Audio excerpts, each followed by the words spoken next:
आता plant classification पहा काय आहे. जर आपण प्लांट क्लासिफिकेशनचा विचार केला म्हणजेच वनस्पतींच्या वर्गीकरणाचा, तर यावरती आयोग वारंवार प्रश्न विचारतो. आता वनस्पतींचं वर्गीकरण म्हणजे काय? जर आपण नंबर ऑफ प्लांट्स पाहिले तर प्रत्येक प्लांटमध्ये आपल्याला काहीतरी बायोडायव्हर्सिटी म्हणजे जैवविविधता पाहायला मिळते. मग आता काही प्लांट असतात की ज्यांना फ्रूट येतात, काही प्लांटला फ्लावर येतात, काही प्लांटला आपल्याला कोणताही बॉडी पार्ट पाहायला मिळत नाही, काही प्लांट हे आपल्याला ॲम्फिबियन म्हणजे उभयचर पाहायला मिळतात. मग लक्षात घ्या, जर आपण प्लांटमध्ये वेगवेगळ्या प्रकारचं व्हेरिएशन पाहत असेल तर या व्हेरिएशननुसार आपण त्यांचे ग्रुप्स बनवतो. या ग्रुपलाच आपण प्लांटचं क्लासिफिकेशन म्हणतो.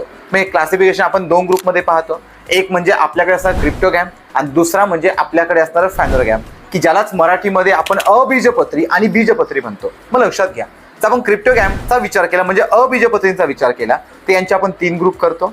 एक म्हणजे थॅलोफायटा आहे, दुसरा म्हणजे ब्रायोफायटा आहे आणि लास्ट म्हणजे आपल्याकडे टेरिडोफायटा असतो. यामध्ये आयोगाने थॅलोफायटावरती भरपूर सारे प्रश्न विचारलेले आहेत.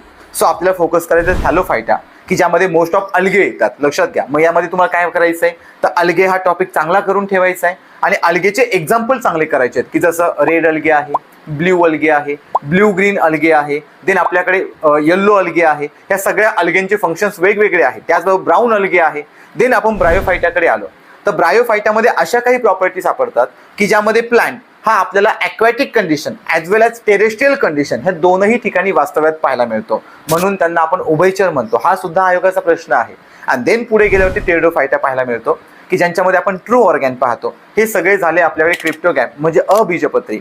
देन आपल्याला असा ग्रुप पाहायला मिळतो की ज्यांना फ्लावर आणि फळं येतात म्हणजेच फ्लावर आणि फ्रूट येतात. तो ग्रुप झाला आपला फॅनोरगॅम, की ज्यामध्ये आपण पाहतो अँजिओस्पर्म आणि जिम्नोस्पर्म. मग लक्षात घ्या, हे सगळे झाले आपले प्लांट क्लासिफिकेशनचे प्रकार, की ज्यावरती आयोग वारंवार प्रश्न विचारतोय. सो हा टॉपिक चांगला करून ठेवा, फिक्स तुम्हाला यावरती प्रश्न आलेला पाहायला मिळेल.